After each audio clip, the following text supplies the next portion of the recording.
اس کے بغل میں دوسرا درخت دکھے گا، وہ اس سے بھی زیادہ میوے اور پھلوں سے لگا ہو، اس میں ایک پھل میں ایک ٹیسٹ، اس میں ایک پھل میں 12 پھلوں کا ٹیسٹ.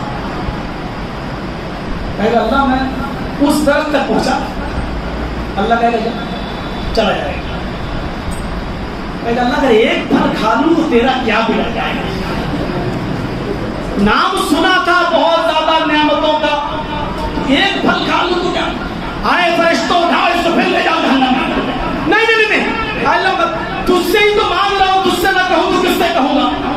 اللہ تیرے عزت و جلال کی قسم ایک پھل کھاؤں گا، اس کے بعد کچھ نہیں مانگا. اللہ کہے گا اچھا پکا وعدہ؟ کہاں پکا وعدہ؟ کہا ہے فرشتوں ایک پھل دے.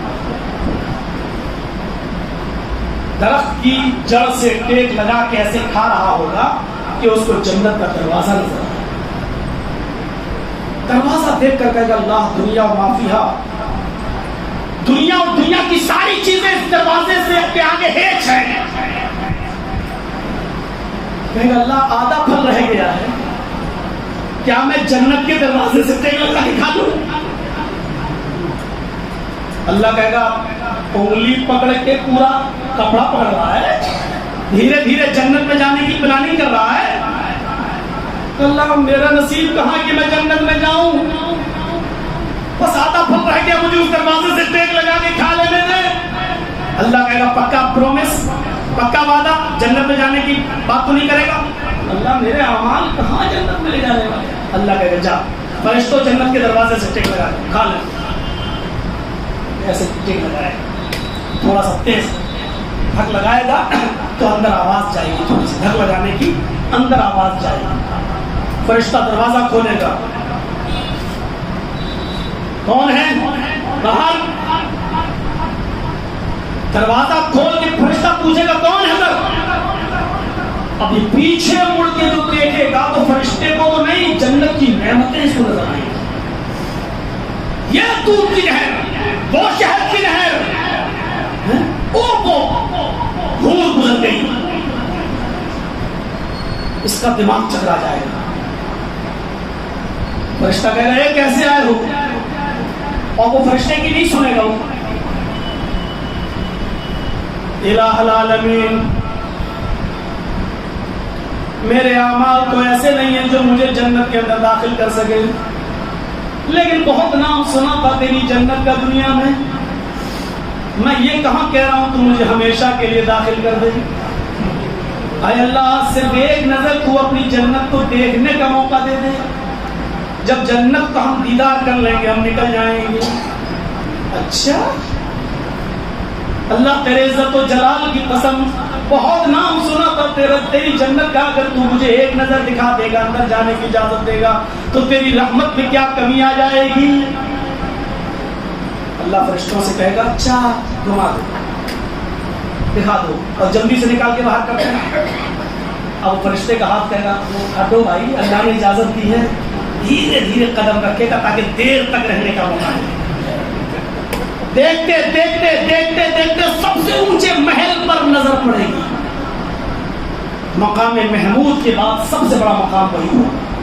مقام محمود تو ہمارے نبی کے لیے ہوگا جس کے لیے ہم دعا مانگتے ہیں، مقام محمود الذی وعدتہ. اس کے بعد سب سے بڑا مقام، سب سے بڑی منزل وہی ہوگی. جیسے دبئی میں کوئی ٹاور ہے، جنت کا سب سے اونچا محل، اور یہ محل پورا کا پورا حافظ قرآن و قاری قرآن کے لیے بنایا گیا ہے. اللہ رب العالمین حافظوں سے کہے گا، اس دن آواز آئے گی اقرا ورتقی، پڑھتا جاؤ چڑھتا جاؤ. تیری آخری منزل وہ ہوگی جہاں تیری آخری آیت ختم ہوگی، وہی تیرے رہنے کا مقام ہوگا. وہ قاریوں کے لیے اور حافظوں کے لیے وہ مقام بنایا گیا. یہ اس مقام کو دیکھ کر کہے گا اللہ سب سے اونچا محل تو یہی ہے، سب سے اونچا ٹاور تو یہی ہے.